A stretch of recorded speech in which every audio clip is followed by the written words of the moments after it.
Hi, I'm Tisha, Loren. and this is the Open Booked podcast. Today, we are discussing The Whip and the Waves by Emma G. Pearl.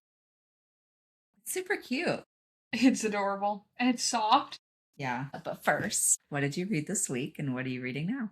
So, as you know, it's Snowpocalypse, which is very productive for the reading girlies. I just finished this book yesterday that we're covering, and I already read another book, The Lines We Draw. It is written by a friend. Her name's Sarah Beth Tyler. It's on KU. Little plug for her there. It's her first book, and everyone should go check it out. It's a romance. Very good. I enjoyed it. Read it very quickly. And then my Spotify hours reset, so I am back on my Elsie Silver cowboy romance, the Gold Rush Ranch series. I think I couldn't remember the name last time I talked about this. Okay, yeah. That's what it's called, and there are 4 full books and 1 novella. I have read 3 and the novella, so I'm on the last full-size novel called A False Start. So then I will have completed that. And it's about racehorse ranches. It's good. It's cute. It's my first Elsie Silver experience, but what about you? I started and finished since we recorded last, The Bright Years by Sarah. I don't know if it's Damoff or Demoff, but I left a review and the author, liked it on Goodreads, and I fangirled. Yeah, as you should. And then I listened to, it finally became available, The Housemaid's Wedding. I listened to the other 3, but I just skipped over that one because I was like, I'm not going to not read the last one just because this isn't available yet. And I also didn't want to use like a credit or pay for it because it was like $10 or $8 or something. I was like, it's literally an hour and a half long listen. Like, no. Yeah, it was quick. And then I listened to The Comfort Book by Matt Haig, and love Matt Haig. That's a great question. I'd love to tell you, by Elise Myers, which if you've ever seen her on social media, she's hilarious. And the book is very good. It is very ADHD, so it kind of bounces around, but it makes sense in the end. And then, of course, finished The Whip and the Waves, which I started last Sunday and finally finished early this morning. We just struggle getting the paper books read. Yep. The only paper book I can actually read quickly are thrillers. I've learned that. Yeah. It has to be a short, I know it's like 300 pages, thriller that's got you the whole time. That's the only paper book I can get done really quickly. And it's thrillers, time to shine. We've been talking about that for a few weeks. Okay, do we want to jump into the books coming out? Yeah. Okay, these are the books coming out the week of February 17th. And these are, again, just the ones that have an interesting cover, interesting title, or are by names we recognize. The first is going to be The Astral Library by Kate Quinn, fantasy. The cover on this looks really cute and interesting. Last Seen by Christopher Castellani, mystery and thriller. A Sociopath's Guide to a Successful Marriage by M.K. Oliver, mystery and thriller.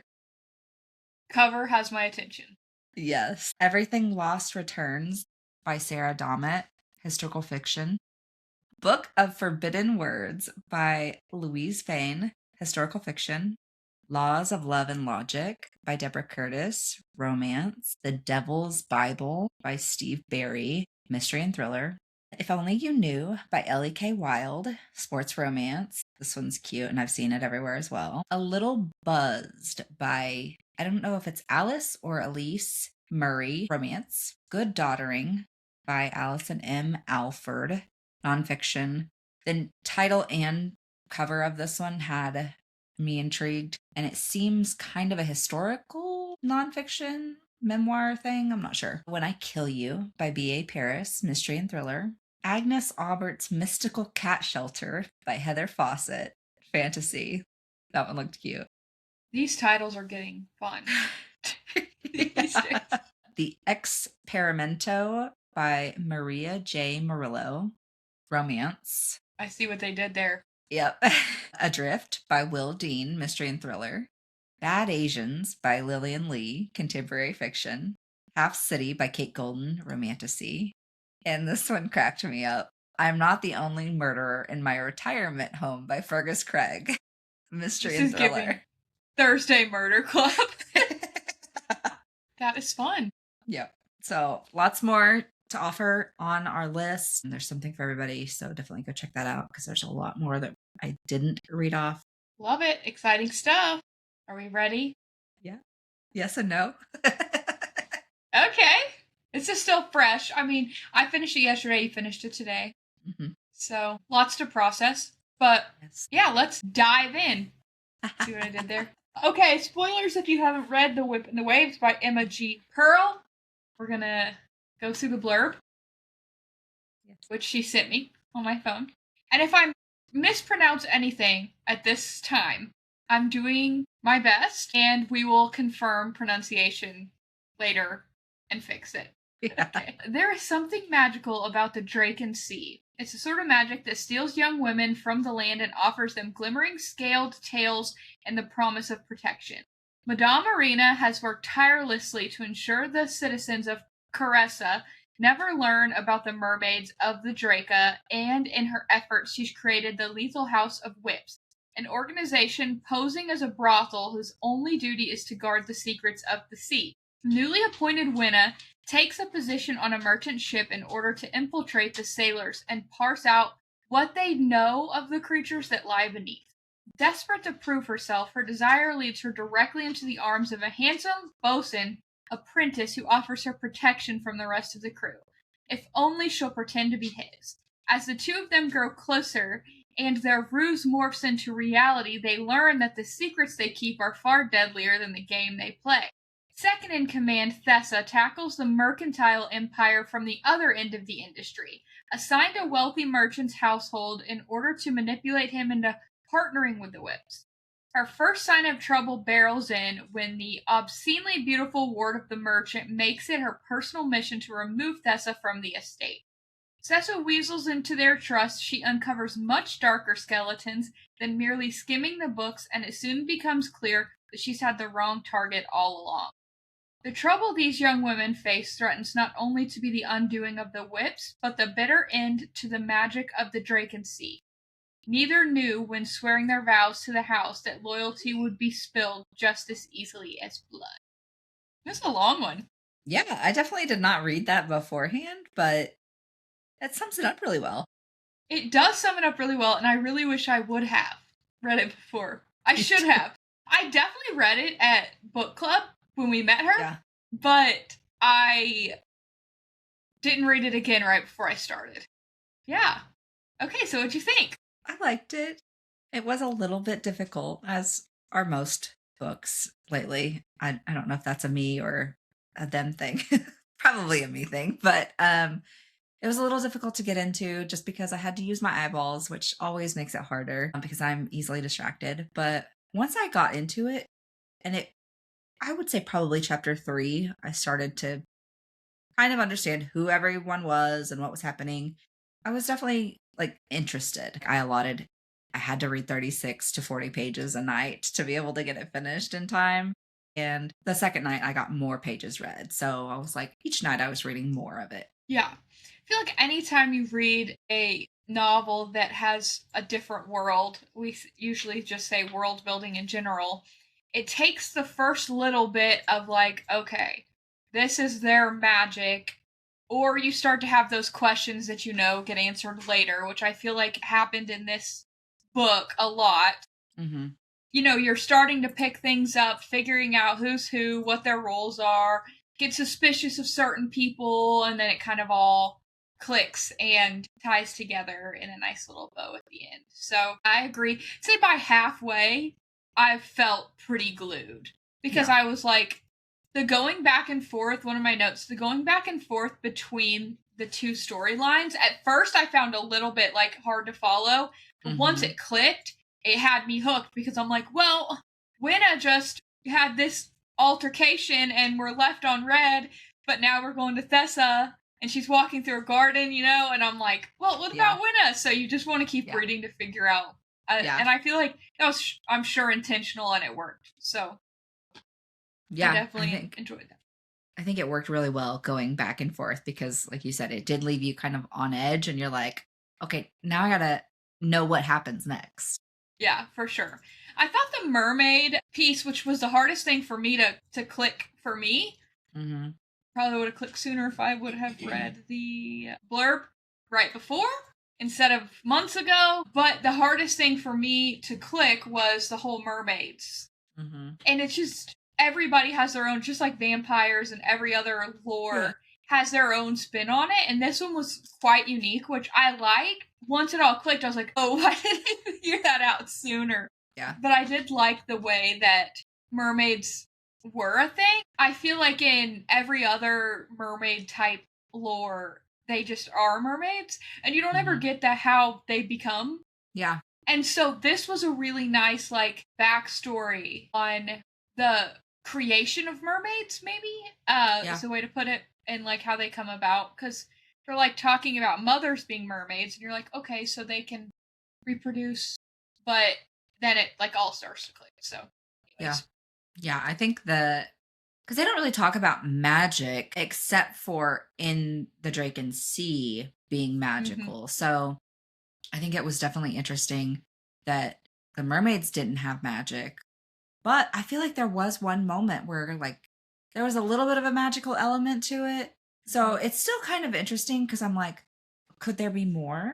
I feel like Yeah. she could definitely write another book out of this, Mm-hmm. continuing this story, but I feel like it wrapped up really well too. So like there's just an inkling that maybe there could be more, but this in itself is enough too. Right. I agree. I think if she did anything, she could do a prequel of like the very first sets, or like a backstory, and then how when they created the whips. Like I think that would be fun. Mhm. But I agree. I think this story was not too long, not too short. You got Yeah. everything answered. You were able to follow through the pacing really well. So if this is it, that's great because you get answers and the closure and the bow and all that good stuff. But I agree about the magic. But then, like when Winna converted, I don't know Yeah. how to became a mermaid, she's like getting used to her new speed and strength and that sort of thing. And now she has teeth, so she doesn't need Yeah. her little knives anymore. Yeah. So I think there's some piece of that, but then also anytime a human gets in the water, the mermaids are there in like 2 seconds. They have to Yeah. have some sort of way to know, Yeah.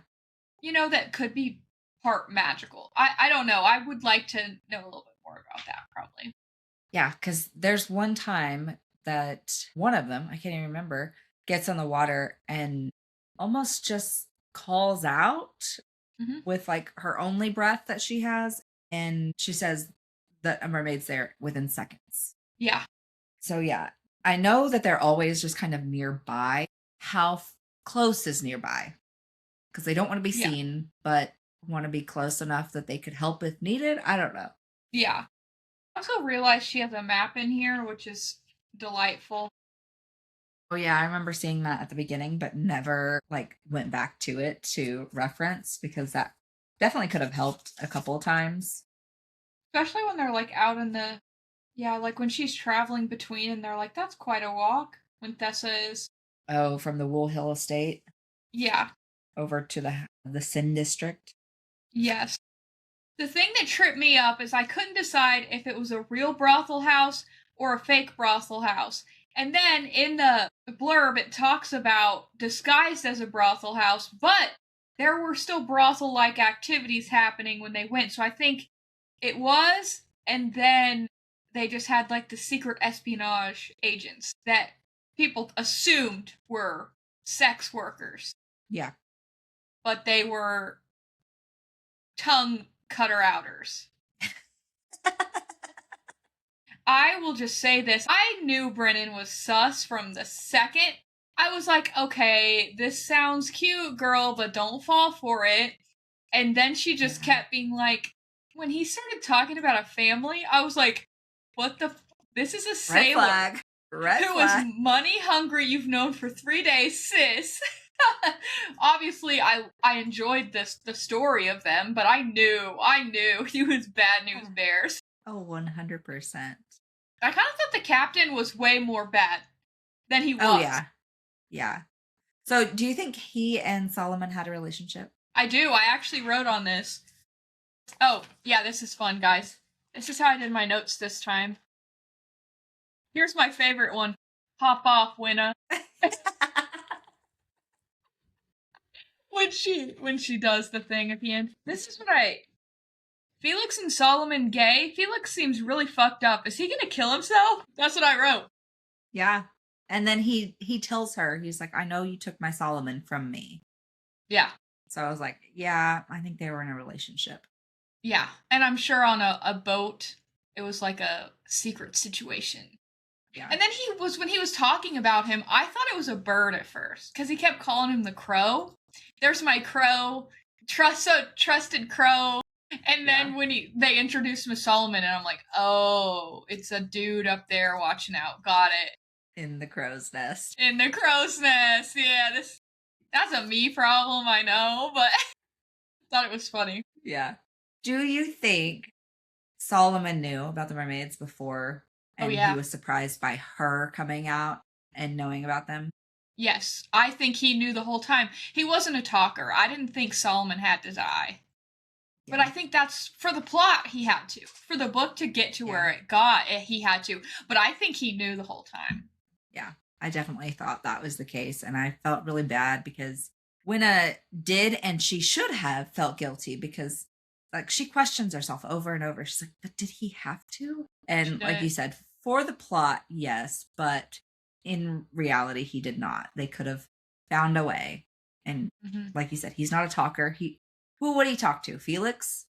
Felix already knew he had that drawing on his desk. Exactly. Fucking Brennan, dude. When I hear Brennan, I say, did you touch my drum set? I know you touched my drum set. Cops doesn't come on till 4 o'clock. Oh, I love it. Oh, man. Oh, man. Quotable. Okay. Yep. Okay, well, do we want to wrap that up and then have Emma join us to ask her some questions? Sounds great. Get her take on it. We will return in a minute with Emma and get some answers to our questions and probably a whole lot more. All right, and we are back with Emma G. Pearl, author of The Whip and the Waves. As we said, we're excited to have her. So I will let you tell us about yourself and about your book. So I'm Emma. You already introduced me. Yes, I wrote The Whip and the Waves, which is a romantic fantasy about a group of women posing as a brothel who have basically sworn their lives to protect the secret of mermaids' existence. That was published in October. Just like my love letter to mermaids and to like eldest daughters and to all the women who like are constantly expected to sacrifice every part of themselves for everyone else. And, you know, a lot of times it's the patriarchy and specifically men that, you know, kind of force them into those positions. I'm not full-time at the moment. I also work in admin here in Northwest Arkansas. Yeah. So first question, which is kind of just basic. As you're starting a book, you're like, where did this come from? How do you pronounce the 2 female lead character names? Thessa, like with a TH, and then Winna. Oh, okay. Yes. Okay. I was hoping, and then I kind of switched it in my mind to Wina, and then was it Brennan made the joke about like you're a winner, and I was like, oh, okay, I get it now. So where did those names come from, and like were they always Winna and Thessa, or did that kind of evolve somehow? So before I like sat down and actually started writing, I was looking for names. Basically, my method when I search for names is I kind of think of like what I want certain characters to be or what I want them to represent, and then I'll look up words that are related to that or like root words that mean that, and then I'll like kind of like patch things together. And I don't even remember how I came up with Winna. Thessa was kind of like a chopped up version of that. And then I had originally only wanted to have one FMC, but then I was like texting my friends. I was like, which name do you like better, Thessa or Winna? And then like neither of them would give me a definitive answer. And so I was like, F it, I'm just going to do both. And so To me, like a dual POV story. So I just liked both of the names. I love that. I love Actually, that. we were discussing earlier about how we liked how you did the 2 points of view because it kept us like a cliffhanger on this, storyline. So you want to read through the next one, then there's a cliffhanger on that one. It just kept you wanting to read more to figure out what was going on. So we definitely liked that you did that.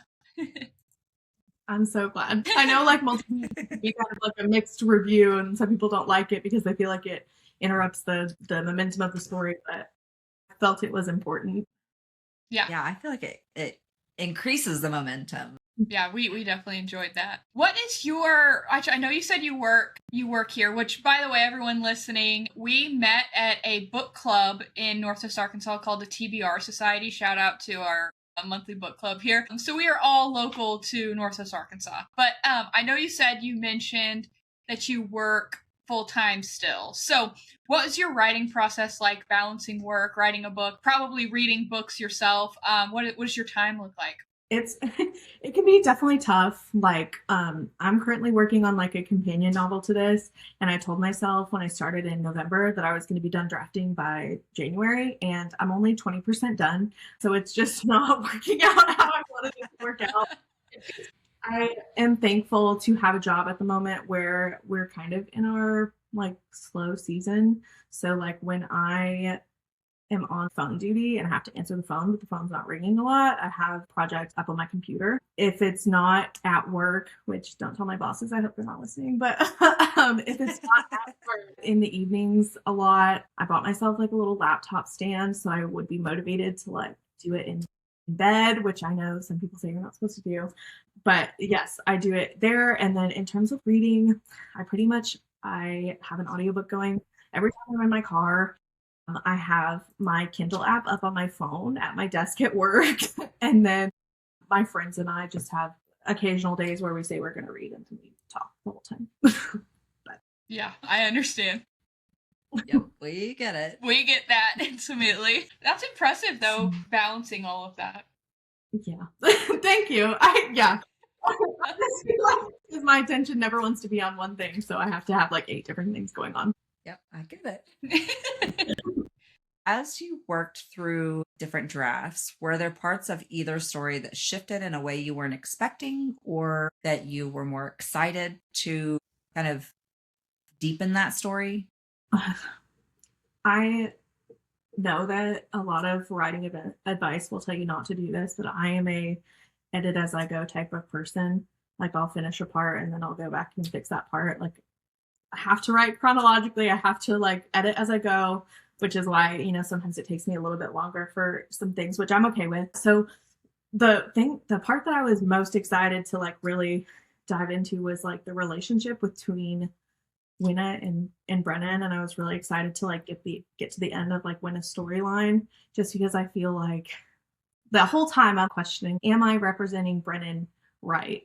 Will people love him? Will people pick up on whether or not they're supposed to love him? Will that twist feel as, emotionally like powerful as it is supposed to be? And then also I was super nervous when I was writing it because I was like, this is a story that I'm marketing to be a story about mermaids, and neither of the two female characters are mermaids. So how do I rectify that, and how do I make that right by the end? So that was kind of, it was a lot of just stressing about like whether or not that was being built out properly, I'll say. Yeah, that makes sense. Yeah, I can't imagine how difficult it is to write kind of a villain character, but also wanting to make people fall in love with them. Like, that's got to be so conflicting, because even as I'm reading it, I'm like, again, I think when we were reading Fourth Wing, the whole Empyrean series, I texted Lauren and I was like, okay, is he bad, or am I just addicted to toxic men? So I definitely had that moment of like, okay, are these really red flags, or am I just reading too much into his wanting to make a better life for himself? Because that's kind of how it seems, but also red flag. Red flag. Yeah, I definitely tried to draw some like inspiration from books I've read where people are like, oh my gosh, the villain gets the girl. And it's like, yeah, he does, but he's also a villain. Like, let's not forget that. He's a real So villain. yeah, I was trying to kind of like draw inspiration from that. And I'm like, well, this is a really good scene that seems like a cute little romance, like out of context. But then how do I make it so it's clear that it's not a cute little romantic scene? It's not just flirting banter. It's building this story about who it is. Yeah, I can imagine. Okay, so I picked up on a comment you said that you were writing a book, a companion novel. What if what if anything can you tell us about that? Is it like a sequel or different storyline, or can you give us anything there? Yeah. I don't want to do like a full series, like a chronological series where like the story is just cliffhanger after cliffhanger. Like I want to have it all come together in one book. So I am planning currently on writing two companion novels that both take place concurrently with the events of the first one, but each about two, so four in total, but two other members of the Whips. Oh, okay. That's Okay. fun. There was a little hint of that near the end where Madame Marina was like, oh, we didn't know you were having issues too. And she's like, wait, what else happened? So I was like, will we get more of that? So that's exciting. Hopefully, yes. If all goes well. Oh, good. I'm glad I asked that. Now we know. Yeah. Where did the idea for whips in general and just this story kind of come from? Did they just come to you out of the blue, or was it like you saw something and you were like, hey, I can make more of that? So when I was in college, I double majored in English literature and then folklore and ethnomusicology. I'm doing great with my life. I have a career that pays me really well. But so I majored in folklore, and as a part of this folklore degree, you kind of have to do like this capstone project, which I don't know if you guys know anything about folklore as a major, but it's like really like research heavy. Mm-hmm. So I did this capstone project and I decided that I wanted to do like a literary analysis of mermaid stories and how like specifically that transformation story, impacted the larger social sphere and stuff.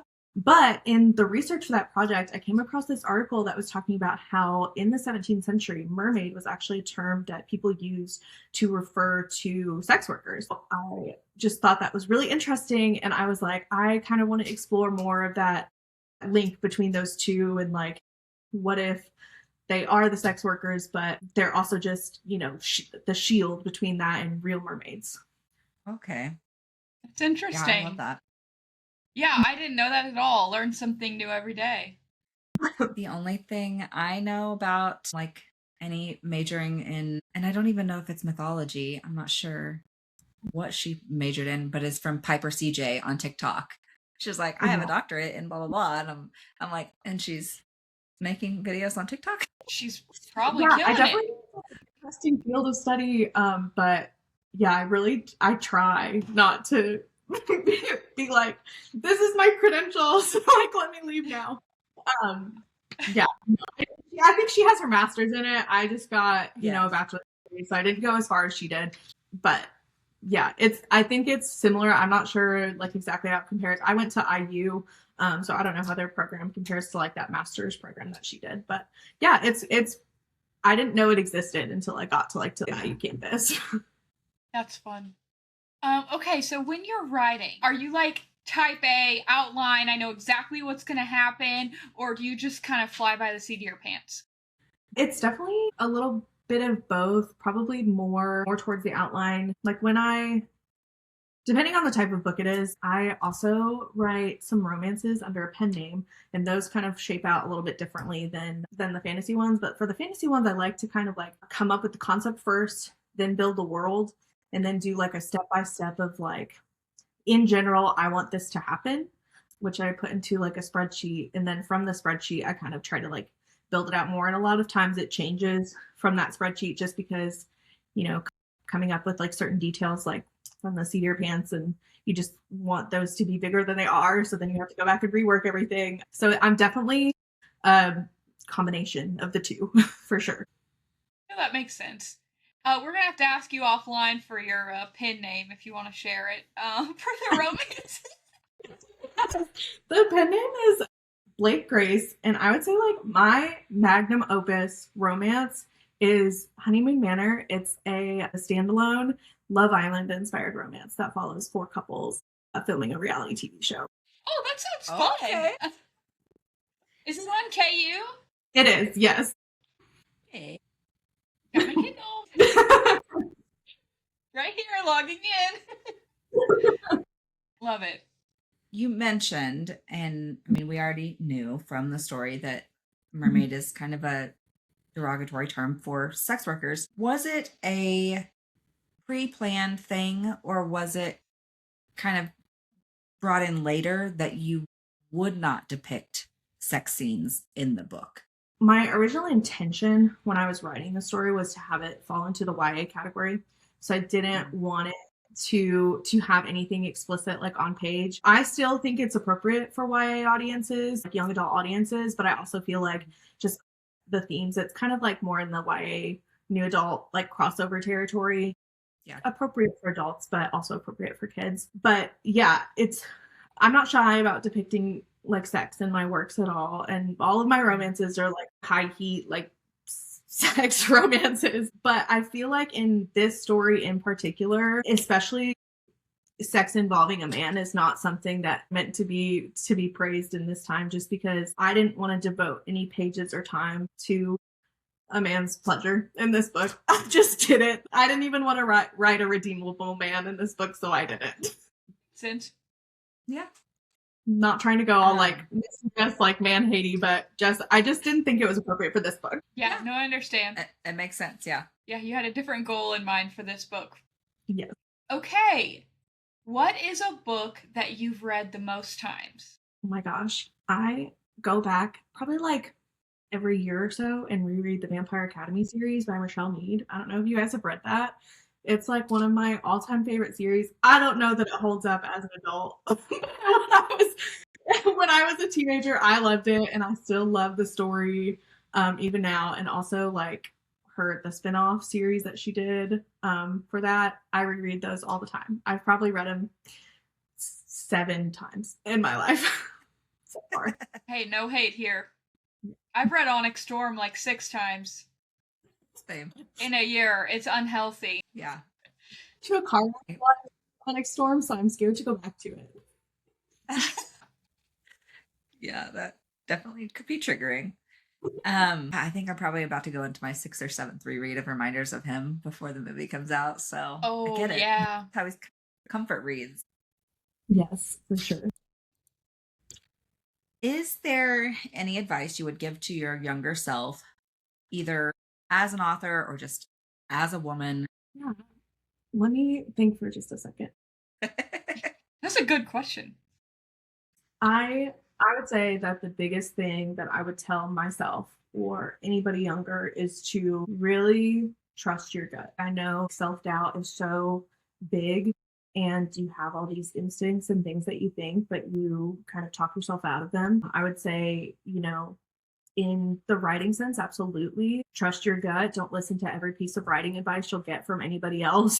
Like some will work for you, some won't, but do whatever motivates you to keep going and keep finishing. And then, just in lives and in relationships, like your body does have like this sixth sense of things. And, your brain is recognizing subconscious patterns. So I think it's important to, when you get a bad feeling, to just trust those feelings and trust yourself.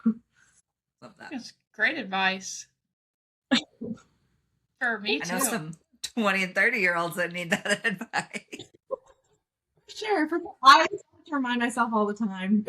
How do you feel? We were just talking about the comfort reads and the movie, the Colleen Hoover book that's about to be a movie. How do you feel about books being adapted into movies or series? I like it and I enjoy it.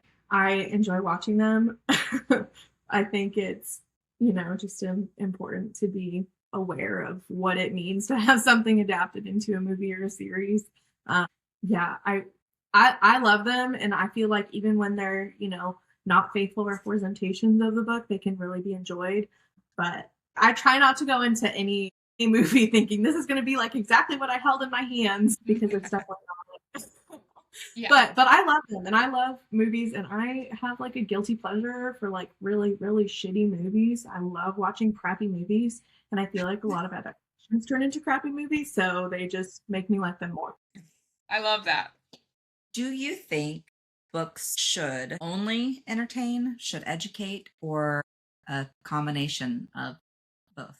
I think no matter what the intention the author sets out to do, like even if they're writing it saying, I just want this to be entertainment, it's not. It's going to teach you something about, the world. It's going to teach you about this specific person's viewpoint. It's probably going to teach you something about yourself, about how you interact with words on a page, about how you interact with media, about how you interact with other people. I think that they are always going to be somewhat educational. Like even if you're saying like, oh, this is just like a brain off book, you're still absorbing things from that.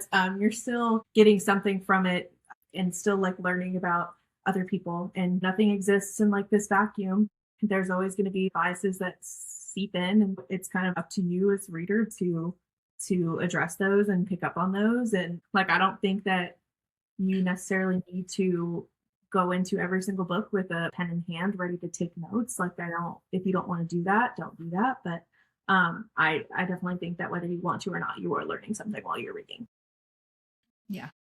I agree. Yeah. Because the authors, I'm sure you can speak to this way more. I feel like you have to do a lot of research on whatever you're writing about just to be able to naturally write about it. Just like you, obviously, already had a lot of knowledge from college. But I feel like if an author's taking on a new topic, you probably have to do some extensive research to figure out the basics, at least for verbiage and such. Yeah, definitely. I mean, writing is a learning process, and reading is a learning process for sure on both ends. Yeah. I have to ask, this is a story-related question. Okay. Felix and Solomon. Was there a little romantic tension going on there? In my head there was. Okay. Okay, that's what I got too. Yeah. Because just the way he like claimed Solomon. Yeah. Well, and the way he talked about him, and how messed up he was after. I wrote it like, Felix seems fucked up about this, so I had to ask that one. Yes. And one of them may or may not come up in book 2. Ooh. Okay. We love an Easter egg. Yeah. I don't want to oversell it. It's very brief, but they do. Hey, we'll take a cameo. Yep. All right. That's all I have. Me too. Well, thanks so much for having me. I really enjoyed it. Yeah, thanks for joining us. It was fun. Well, thank you. You guys have a good afternoon. Happy snow days. You do. Happy snow day. Bye. All right, and that is it. Next week, we are covering Colleen Hoover's newest mystery and thriller, Woman Down, available on KUN Audio. So check that out to follow along with us, and we will talk to you guys later. Bye.